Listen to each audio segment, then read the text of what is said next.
You're watching Rogers TV London.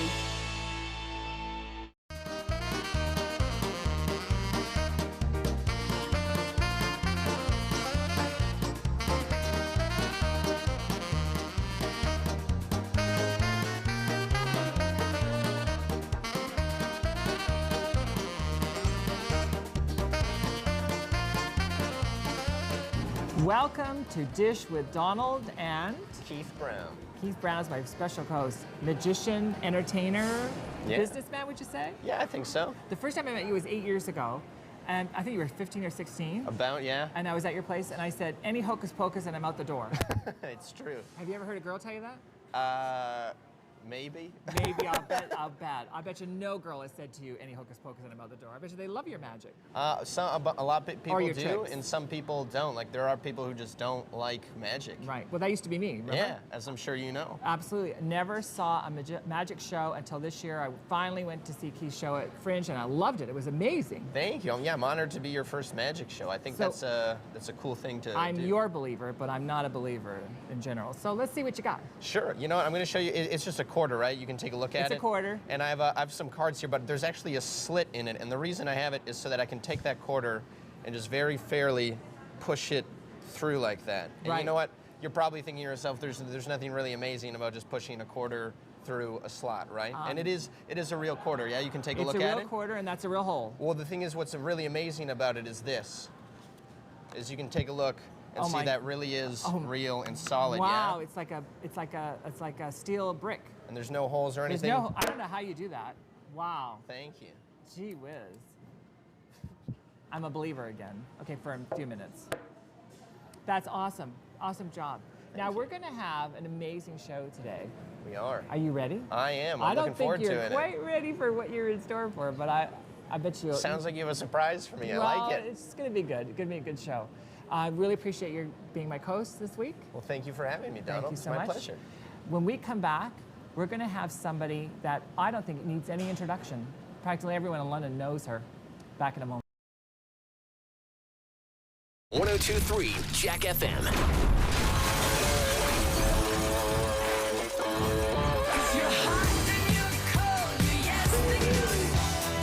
102.3 Jack FM, playing whatever, whenever. Inspiration might begin with a dish that is flavorful, sharing ideas that are resourceful, and full of tips that are insightful and beautiful. Wouldn't that be wonderful? Introducing Makeful, a new TV channel celebrating the creativity within us all. From food and design to DIY and style, get inspired by our exclusive series and passionate community of makers. Makeful, inspiration in the making, now in free preview. No! Stupid! Go to your room right now! What are you teaching your child? No! Fine, stupid. Children see, children learn. Bud, color on paper, not the wall. Let's clean this up. I'll get you some, okay? Your actions become their actions. Here, draw on your own paper. Learn to guide your child in a positive way at childrenseechildrenlearn.ca. Join us for Talk to Santa. Ho, ho, ho! Hey, kids, don't forget to watch for me, Santa, live on Rogers TV. December 15th through the 17th from 5 until 7 p.m. I'll be watching for you. Welcome back. We have the girl who needs no introduction, but we must. Katu, how are you doing, Katu? I'm very well, my darling. I do all sorts of lovely things like talk to people like you, and so every now and then and Keith? Yes, well, he's gorgeous. But, have you met before? Yes, I've seen him before, I'm sure. Yes, I'm sure he's done some tricks for you. No, I would have remembered that. I'm sure you would. Not yet. I'm going to blow a boob by the end of the night. The day is young, isn't it? Anyway, do you still go by Aphrodite? Yes, it is Miss Aphrodite. Miss Aphrodite, where the hell did that come from? Well, Aphrodite, you know. No. And in your case, I would introduce you as Miss Very Fits Loosely. Oh. Listen, I knew what your name meant. I just wanted to hear it from you. Now, you are well known around London. Slightly, yes. Yes. I'm a little demure, but that's all right. No, well, you demure. You're known for being tight with the money. But you ask for the money for a lot of volunteer work, right? Yes, I do. You do a lot of shows? Yes, I do. And yes, I do. Recently, I've been doing it for St. Leonard's Society, which is at 405 Dundas Street.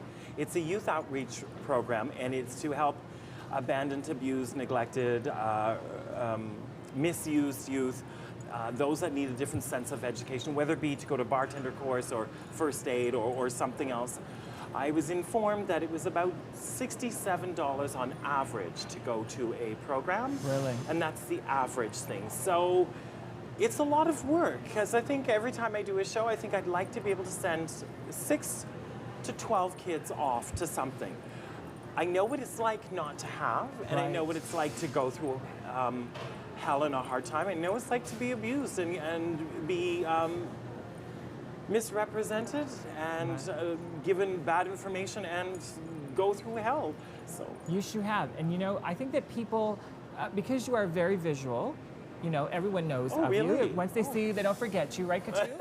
but I also think that the visual hides the story of your life, right? yes, to some extent, and I think most drag queens that would be true to some extent. I was always looking for something so I could deal with the pain and I could deal with the rejection. And I'm like, okay, well, in high school I learned one time, when you got on stage and you introduced the bullies and tried to get them to come on stage, these big people like this that were magnificent and grand all of a sudden became under your shoe and they just sort of scurried away. Right. And it's like, well, I can use that now. Being faith-based, I wanted to do something that would stand out. And I thought, well, I like stage. I enjoy talking to people. I want to do fundraising. And my prayer was, get me through this and let me do something that's constructive and something that shows that you did not win. Katu, darling, have you ever been in the closet? Only to get something out. It's too small. I would need one the size, I don't know, size of an average living room. Well, because you've been someone who has dressed up and been very open about your sexuality and your orientation and your visual. You've always dressed up beautifully. You also have received attention years before gays received acceptance, right? Yes, I used to work at a fast food restaurant, which will remain nameless for many reasons. Write me and I'll tell you after. I was, I remember a man one time threw a burger at my face across the counter and sprayed me with the ketchup. A Big Mac? Yeah, really. Oh. It was, no, he wasn't so big. But anyways, it was the ketchup, it was all over the place. Wow. My boss was not supportive and said I had to clean it up. Wow. I had to mop the floor, I had to clean it up, and that was London, and that was acceptable. I had to clean it up if you wanted your job, and if I didn't, I was going to be fired. I had a customer punch me, and I've been slapped, and I've been spat at, and nobody does anything about it because you call the police, it's not really that sort of thing. The boss won't let you, you're under threat to be fired. You need the job. You don't have money, you need the job. So you need to, the one time when the man spat at me, I left it sitting on my top until it dried and I went home. The girls I worked with were in tears. Like Mona Lewinsky. Well, yes, but I left it, except a little more politer and I didn't warrant it. But I had it on me and I left it there so I could make a point. He said, well, you can go down and wash it off. And I go, well, no, I'll leave it on because you okayed this behavior. Right. So this is what you want as well. I am no one to deprive you. Customers that heard it that were annoyed, and most people won't say anything. They walk away, oh, it's terrible, I don't want to do it. I'm the customer, when I see it, I say something. Right. I'm not afraid of confrontation, socially, culturally, morally, ethically. I really don't care. Big black drag queens aren't common, and if you cross this one, she's gonna lambaste your glass jaw. I'm not afraid to tell them off. And when the man punched me, I thought somebody would have called the police. Right. No. So in that aspect, people will look at you and say, well, you must have deserved it or something. I'm a customer service worker at a restaurant. I'm there to give you your fries, your pie, your burger, your straw if you so need, extra napkins. I am not there for your abuse. If you have issues, go to the library, go to an ashram, a mosque, a church, temple, get a book. There's lots in the library. The library people here in London here are willing to help you find anything. Find something. Become more productive. Right. If this black drag queen who is way down here can rise up and go do it, nobody else has any excuse. So Keith, are you over the shock yet of this guest? No, actually. This is not my first hasn't? exposure. No, not at all. I've played Truth or Dare with a drag queen in Orlando the last 2 Fringes. And how did you survive? Let's say he won last year, and this year I got him back. I had to wait an entire year to get him back, and he waited 24 hours. So next year I'm already planning. I have no idea how I'm going to do it, but there's stuff in the works because he's going to see it coming. And how does Katu compare to your experience with drag queens? I think you're a lot louder and sassier, and I love it. And I you also love admire your determination, your dedication. That no matter what the world throws at you, that you're sticking to who you are. Because I think that's unacceptable behavior. Like we're all humans, right? It seems to be a double standard. If Group A does it, we go, oh well, they're just not nice. We make an excuse. It's, oh well, maybe they didn't mean it. They had a bad day. If I go do it, if I go to punch somebody or scrape up their car or threaten them with something, the police are called and I'm in prison 10 days before I did it and come up 35 years after I should have, because that's appropriate. It was like the movers that robbed me when I went to BC. The judge was a racist and she's like, you people lie. I lost everything. And it was acceptable. The stress I went through. You redefine drama queen, but you also have experienced some funny experiences, like when you drive through at the fast food place. Remember? Oh yes, we had this woman who was graciously well endowed. I don't know if I would have done what she's done. No, I wouldn't have done it at all. No. But she went through drive-through and she'd ordered a milkshake and some other things, and she came through drive-through and she had no top on. And she's shaking these rather large bosoms, and they're going back like bowls of Jell-O. And I was quite awestruck. And she goes, so what do you think of these? And me being bitchy, and I've had enough of people of that day, I turn and I go, ladies and gentlemen, I have now found Silicon Valley. Wow. Well, you know what? The boss didn't like that. He said, you should have called me. And the girls that I was working with were like, that was funny. The girl and some of the guys thought it was funny too. You, Katu, are been a fabulous guest. We really appreciate having you on. Oh, thank you so much. And we know we will see you on stage for many years to come. Oh. We know that you're going to continue your benefits, and we really appreciate your stopping by. Thank you, my darling. God bless you all. Thank you. Thank you so much. We'll be back in a moment. Bethany was our 7th child. She was born in 1993. At the age of 1, she was not walking, and that's when all my little senses went up and I started asking the doctor why. One of the most devastating diagnoses, I think, as a parent you can get, because when they tell you this, you also are told there's absolutely nothing they can do, and her life expectancy at the time was 3 to 5 years. We decided that we were not going to lose Bethany without a fight. It only made sense to start raising money for research to find a treatment and cure. And we were able to establish actually a lab right here in London. It doesn't matter if you have a sick child or a well child. Every day is a gift. There's so many of us that wish we could have those days back. There's really no typical day because animals are not predictable.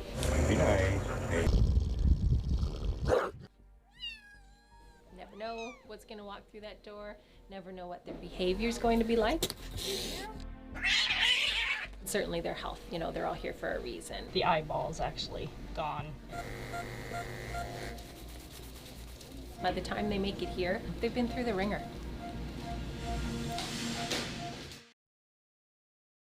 Welcome back. Our second guest has made a life of keeping it real. Welcome, Brian. Hi, Donald. Brian, tell us exactly what you do right now. Well, I'm the Executive Director of Regional HIV/AIDS Connections, so I'm responsible for oversight of the programs and services that serve people living with, affected by, or at risk for HIV and AIDS, and also hepatitis C. Yeah. Well, you know, we both know the Normal Heart, yes. Larry Kramer's story, a very passionate person who was controversial in his day. Right. But I love him. I admire him. What has brought you to where you are today? What a great question. I mean, I think about my whole career trajectory, so to speak. And I've always been in a helping profession of some form. I've worked within developmental services for years. Even when I was self-employed, I ran an introduction service for single people, helping them find relationships and marriage.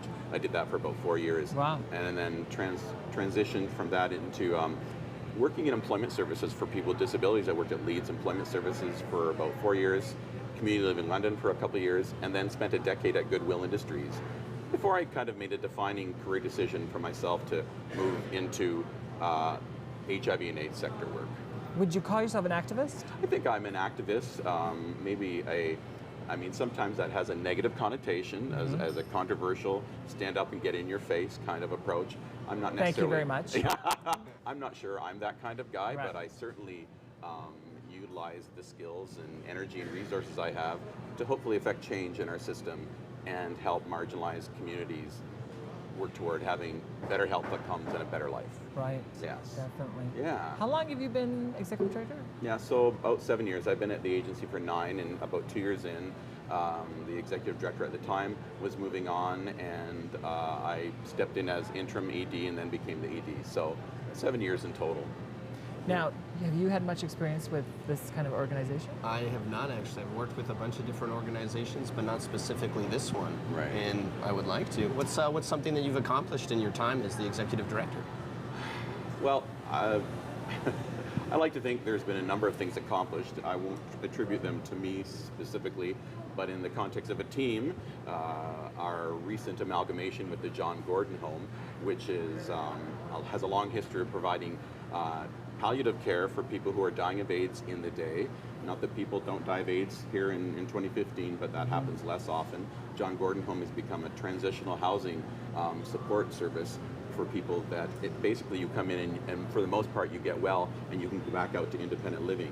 So our HAC and John Gordon Home have very similar mandates, and we felt that in the context of being able to respond to the changing landscape, there's lots of shifts in funding. We wanted to strengthen our capacity to be able to respond effectively to the people we serve. So we journeyed through we went through this journey of amalgamation, which is a long process. It took us a couple years to plan for it. We legally amalgamated on April 1st, and now we're still dealing with the operational aspect of amalgamating. Well, I think it's interesting that people in the way that they view AIDS now, Right. because of the drugs that have come out that have been very successful, I think that we could use this as a teaching moment for viewers who perhaps don't feel that we should be as careful as we should be. Right. That's a great question, or a great comment. One of my challenges, and I think our sector's challenges, people think this issue is over, and it is not over, right? And there is no cure for HIV, and people still do die of AIDS. In fact, I wrote an article for one of our most recent newsletters, A Connection, and it talked about a situation in Saskatoon where, because of the absence of appropriate care, treatment, testing, that people, it was primarily in the Aboriginal communities, were dying of AIDS. And this is in 2012, 13, 14, 15, happening present day because the appropriate services aren't there. So that can happen. There's also a story in Indiana where lots of people who were injecting substances didn't have access to needle syringe programs. Wow. And there was an epidemic proportion of outbreak of HIV in that community because there was opposition against a needle syringe program in the community. So we see that there are effective ways to prevent HIV, but there is no cure. It's a complicated illness to have. It can challenge every aspect of your life. And while there's better treatment, that treatment is great if you have access to resources, a good drug plan, Right. and all of your social determinants of health are in order, so to speak. Well, we've come a long way because Yes. I remember over 20 years ago I was dating someone out of town who was HIV positive, and I happened to tell the story to one of my clients, and she said, we have cats. What if the cat scratched you? Yeah. Totally not an aware person, right? When that has nothing to do, I mean, that's not going to happen. That wasn't a danger. And so it goes to show you how much has changed in 20 years, which you definitely have seen. Yeah, I have a very recent story. Someone on the campaign trail came to my door just last week, and they were aware of HIV and AIDS as an issue in Africa in particular, and they pointed out that they had earrings they were wearing from Africa. But then she needed to tell me, but I did wash them before I put them on, right? Like you can't get HIV from earrings from Africa, right? Right. So there's still a lot of ignorance, Yes. a lot of misconception, and it's the work of our HAC to continue to educate the public teach people about safer sex methods. That's still important. But it's an ongoing effort to make sure people don't lose sight of it's a serious issue. On that note, what's a way that people can get more involved with your organization? Because I don't think there's such thing as over-education, and the more people know, the better, right? Absolutely. Well, we have our organization is community inspired in that it comes from volunteers. When government wasn't responding to HIV, letting gay men die in the early 80s, mid 80s, early 90s, it was volunteers that stepped up and made the organization what it is. That's activist Brian talking there. That's activist Brian talking, that's right. And so people still, we rely heavily on a volunteer base. So our community relations coordinator, Martin McIntosh, he's the guy that you get in contact with if you want to volunteer at our HAC or the John Gordon Home location of our HAC. And we have events, we have educational efforts that we have volunteers engaged in, we have fundraisers, a whole series of opportunities to get involved and learn more. That's a great question. I have a friend who was retiring. She was the client, and she was retired years ago. She is Sue. Yes. Sue Parkinson, who was volunteered forever. She's I think over 10 years now. She's at our front desk. That's right, and she doesn't want to leave. Eh? She doesn't want to leave your desk. No, we don't want her to leave. No, of course not. No. Sue, we're just joking. The volunteer base actually, and the analysis of the work we do, the group that volunteers is the equivalent of 4 full-time staff over the course of a year that we are not funded to have on site. So they really help us serve our mission. We can't do it without the valuable people from our community that come and they choose to spend time at our HAC. Volunteers can make lots of choices, and I really value and appreciate that people make the choice to come to our HAC to make that difference. So Brian, in a nutshell, what do you think is going to be your legacy in terms of our community here? Well, when I think about some of the things that interest me, I think about addressing HIV stigma. I think about addressing the issues associated with addictions and mental health, and the needs of the injection drug using population, which are at high risk for HIV, are a very marginalized group in our community. A lot of judgment is placed on injection drug users, and if I can do anything to affect change in how that population is observed and supported, then I'll feel I'll have done something good. We're just moving forward with a feasibility study for supervised injection services. Very controversial idea, but it is part of the addictions continuum that we believe that is needed to keep injection drug users healthy. We've recently launched the naloxone program that helps save lives for people that overdose. Well, Brian, I've watched you from far and close over the last 10 years, and I know what a great job you're doing, and thank you so much for joining us. Thanks for having me here. I appreciate the opportunity. Thank you. We'll be back in a moment. The following program is brought to you by Rogers Anyplace TV. Enjoy exclusive content for free. Visit RogersAnyplaceTV.com.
Coming up on the next Daytime, holiday gift ideas from Best Buy, and you'll also find out more about the London Basket Brigade. Also, Ken Eastwood returns on the next Daytime.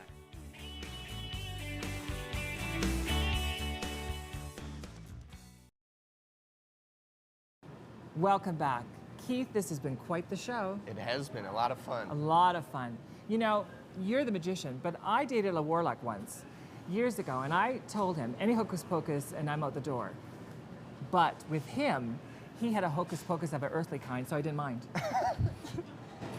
You have another trick for us. I do. You know what? I've been doing magic for a very long time, and a lot of people ask me, Keith, how do you do it? And I'm gonna break the cardinal rule. I'm gonna tell you. I'm You gonna are? let you in. Yeah. Wow, hey, just dish exclusive.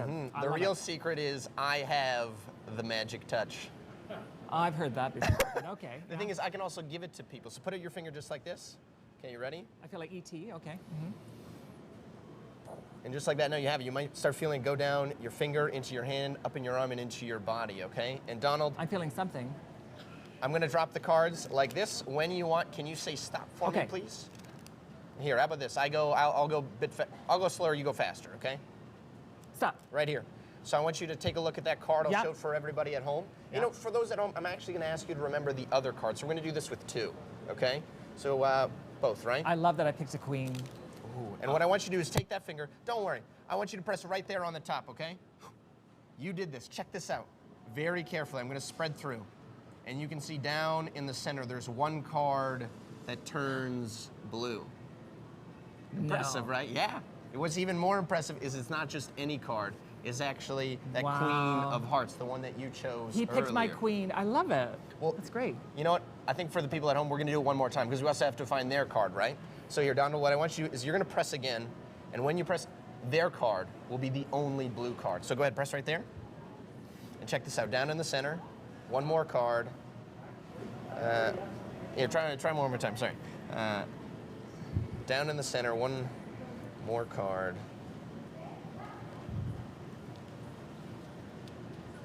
Oh, you know what? I told you that when you touch, it would be the only blue card. And there is only one blue card. It's that one sitting right there. Can you do me a favor and show everybody at home that other card for us, please? Oh my God. Yeah. Oh. Thank you. You are such a rat. You're good at this. The only problem is, though, Donald, is that this card, it doesn't match anymore. It doesn't match any of the cards that I have. So we're gonna revert it, okay? We're gonna make sure it fits in. So do me a favor, press right there. More? Yeah, just a little bit. Ooh, that was a bit too much, but you know what? That's okay, because that's the best I've ever seen anyone do that. They actually all I love it. I've got the magic touch too. That's amazing. You really are impressive. Thank you That's very wonderful. much. And I'll just take my touch back. That's great. Thank you so much, Keith.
Call the Rogers TV viewer response line, email us, or connect with us on social media.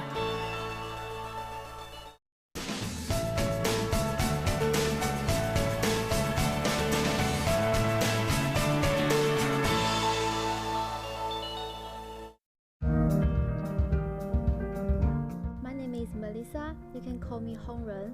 Inside London, I learned how to control camera and do the teleprompter and do the video graphic. When I have a chance to control the teleprompter, team will follow my speed to speaking. This is my group of people, and I'm really enjoying over there. Yeah.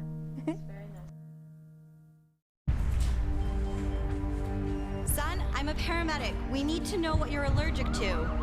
Ma'am, can you tell me where you live? Sir, have you been taking heart medication? Do you have any allergies we should know about? Can you tell me who to call? If you're unconscious, you can't answer the simple questions that could save your life. Great. He's wearing medic alert. Noah, everything's gonna be okay. Medic Alert. Speaks for you when you can't.